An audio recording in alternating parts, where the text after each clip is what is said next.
பிரித்தானியாவின் லண்டனில் உள்ள ஓல்தம்ஸ்டோ பகுதியைச் சேர்ந்தவர் வித்யா அல்போன்ஸ். இலங்கையைச் சேர்ந்த இவர் அங்குள்ள பல்கலைக்கழகம் ஒன்றில் கண் தொடர்பாக படித்து வருகின்றார்.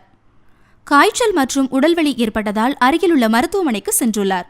அங்கு அவரது இரத்தத்தை பரிசோதித்து பார்த்த மருத்துவர் லூக்கிமியா என்னும் இரத்த புற்றுநோயால் வித்யா பாதிக்கப்பட்டுள்ளதாக தெரிவித்துள்ளார். இரத்தத்தில் வெள்ளையணுக்கள் மிகுதியாக உள்ளதால் ஏற்படும் இந்நோய் இரத்த அணுக்கள் உருவாகும் இடத்தில் ஏற்படுவதாகும். மேலும் சில மாதங்களில் அவர் இறந்து விடுவார் என்றும் மருத்துவர்கள் தெரிவித்துள்ளனர். இதனால் வித்யா அதிர்ச்சியடைந்துள்ளார். சில வாரங்கள் மருத்துவமனையில் சிகிச்சை பெற்று வந்த வித்யா மேல் சிகிச்சைக்காக லண்டனில் உள்ள மருத்துவமனையில் அனுமதிக்கப்பட்டார். அவருக்கு உடனடியாக குருத்து அணுமாற்று சிகிச்சை செய்யப்பட வேண்டும் என்று மருத்துவர்கள் தெரிவித்துள்ளனர். இதனையடுத்து அவரது சகோதரரின் குருத்து அணுவை மருத்துவர்கள் சோதித்ததில் 50% மட்டுமே ஒத்துப்போனது.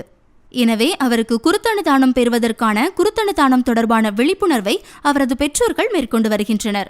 இது தொடர்பாக வித்யா கூறுகையில், 1000க்கும் மேற்பட்டவர்கள் எனக்கு ஆதரவாக குறுஞ்செய்தி அனுப்பி வருகின்றனர்.